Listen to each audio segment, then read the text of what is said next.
وما أشد رغبتنا في أن تباشر مفاوضات بين جميع من يهمهم الأمر لتسوية النزاع القائم تسوية تتفق وميثاق الأمم المتحدة الذي يعترف للشعوب بحق تقرير مصيرها.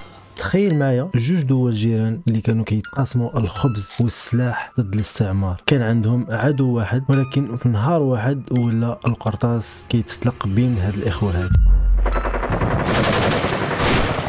شنو اللي وقع ما بين المغرب والجزائر في سنة 1963 وعلاش الحرب خلت جرح طويل بين هاد الدولتين هادو؟ هذه ماشي قصة حدود، هذه قصة خيانة وثقة مكسورة واستعمار طويل. قبل الاستقلال الجزائر كانت غارقة في حرب دموية مع فرنسا، والمغرب كان واقف معها. مجاهدين جزائريين كانوا كيتدربوا على الأسلحة وكانوا كيتعالجوا على يد مغاربة في أراضي مغربية، وكاين حتى مغاربة اللي حاربوا مع المجاهدين وماتوا في هذه الحرب اللي كانت بين فرنسا والجزائر.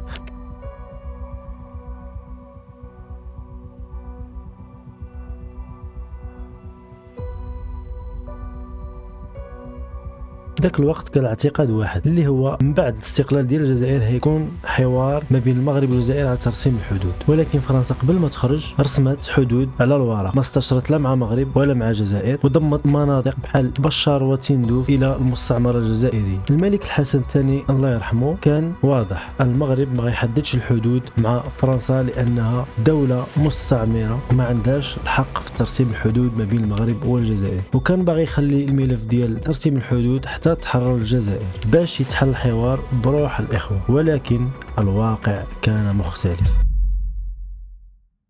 سنة 1962 الجزائر تحررت من الاستعمار الفرنسي، الشعب كان منهك بالحرب، والنظام الجديد كان باغي يفرض الاستقرار بسرعة، وهذا النظام الجديد صار أنه يتشبت بالحدود الموروثة عن الاستعمار. هنا المغرب حس بالصدمة، كيفاش دولة دعمتها بكل شيء وفتالي من بعد كتسد باب الحوار. في 1963 بدات مناوشات ما بين الجزائر والمغرب، خصوصا في بعض المناطق كتندوف وحسي بيضاء. D'après les derniers renseignements qui nous sont parvenus, ont pénétré de plusieurs kilomètres sur le territoire marocain, s'efforçant et réussissant à occuper les hauteurs dominantes.